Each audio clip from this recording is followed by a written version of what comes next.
طبق نقشه چورابینی‌های پیشبینی شده، هیئت شعبه بازرسی دولتی اتومبیلی وزارت کارهای داخلی در ولایت ختلون جهت پیشگیری حادثه‌های ناخوش نقلیات و پیاده‌گردان ضمن برگزاری عملیات مقصدناک تحت عنوان معاینه تکنیکی 4855 حالت قاعده ویرانکنی رانندگان را به قید گرفتند که از این 424 نفرشان واسطه نقلیات خویش را از معاینه تکنیکی نگذرانیده بودند. ماهیت موضوع در گزارش همکارمان انور حفیظ و ابوبکر بابا.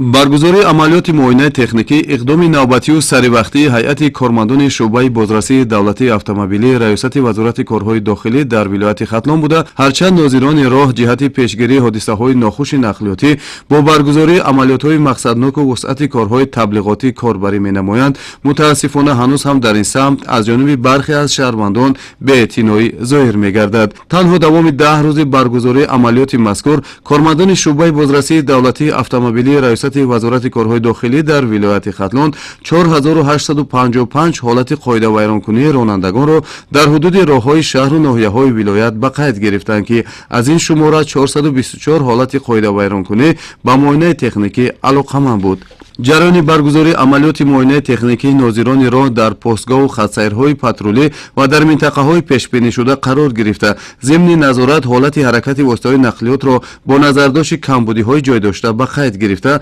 وضعیت را نسبت به مسئله اطاعت نکردن به قاعده‌های بخطری نگران کننده ارزیابی نمودند. همین طریق با مقصد آشکار و پیشگیری نمودن کمبودی‌های تکنیکی واسطه‌های نقلیاتی عملیات برگزار شده و دیگر قاعده ویرانکنی‌ها نیز از جانب مسئولان نهاد مذکور به قید گرفته شده. برای این طبقه رانندگان طبق طلبات کدکس حقوق ویرانکنی مأموری جمهوری تاجیکستان پروتکل‌ها ترتیب داده شد. در علاقه‌مندی به چنین کمبودی‌های جای داشته، سنه 12 دکبر سال روان تقریبا ساعت 1:30 دقیقه راننده واسطه نقلیات تمغه اوپل استرا قید رقم دولتی 8109 VV03 ساکن جماعت دهات استقلال ناحیه جیهون عطوف امیدجان محمد جانویچ سال تولدش 1994 هنگام حرکت کردن در حدود راه بین المللی 5 پایان دوشنبه واقع در منطقه ناحیه جیهون با قاعده حرکت در راه اطاعت نکرده از عهده اداره واسطه نقلیاتش نبرآمده، پیاده‌گر ساکن ناحیه مذکور عطوف امیدجان عبدالغنی جانویچ را پخش کرده از جای حادثه غیب می‌زند. طبق گزارندن تشخیص کارمندان مرکز اکسپرتیز سودی طبی معین گردید که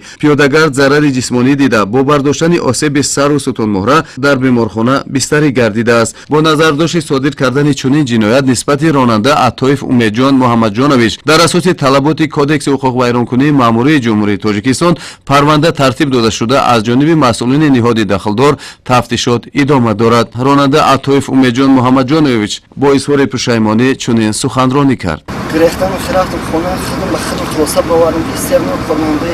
دیگه من مثلا که دستگیر میکنن استادم به خودم خیلی مثلا که جای گرفتن نیست یازی استادم به خودم خلاصه باورم دیگه خودم برام از من کاری کردم خودم پشیمونم که کار کردم.